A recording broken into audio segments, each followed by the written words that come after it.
Hello there, welcome again to TGM's Legal Nuggets.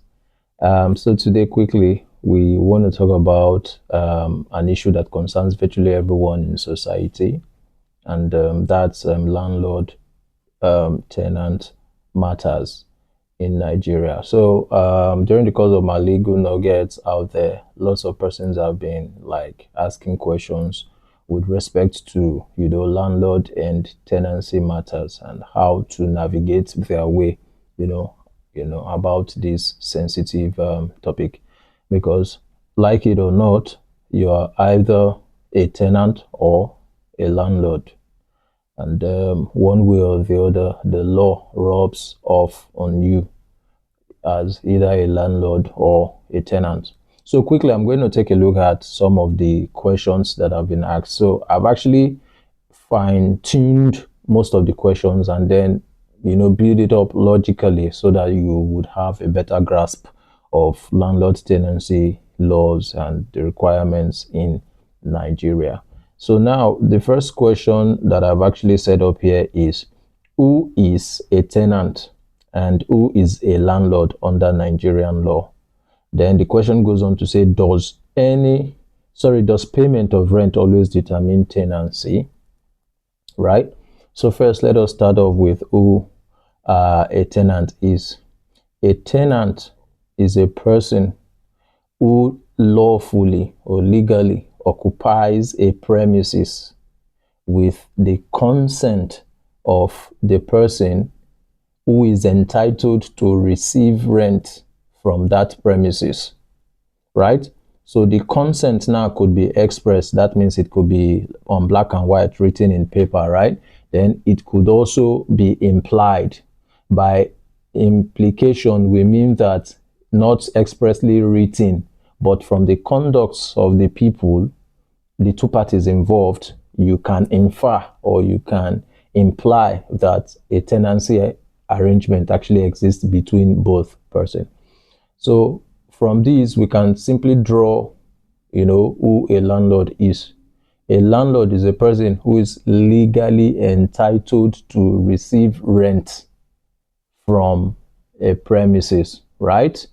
Who is entitled by law to give his consent to a tenant to occupy a particular property and then to receive rent from that property. So that is who a landlord is. And take note, the word landlord, stricto sensu, does not only refer to somebody who builds an apartment. No, this is because we could have trustees standing as landlords. We could have agents standing as landlords. We could have attorneys standing as landlords as well. So whichever person at a particular point in time, in the eyes of the law, has the legal right to give consent to another person to occupy a premises and then to receive rent at that material time, that person is the landlord in law. So now, does payment of rent, actually determine tenancy? Right? What I mean by determine now, does it bring about a tenancy arrangement in the strict sense? Now, virtually everybody out there will think that, okay, maybe the moment you pay your rent, automatically a tenancy arrangement has existed, right? Even if you don't pay your rent, tenancy arrangement or agreement can still hold sway between a supposed tenant and a landlord. Now, what do I mean by this?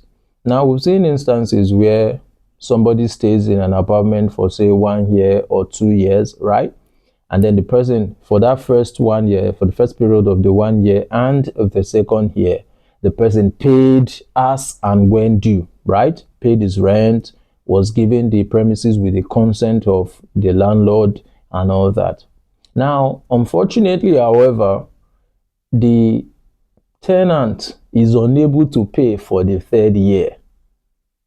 By implication of law, that person is still a tenant in that property, right? So if you take a look at our definition so far, you would realize that rent for the third year has not been paid. However, you must take your mind back to the fact that the consent of the landlord was first of all sought and obtained before the tenant took possession of that property.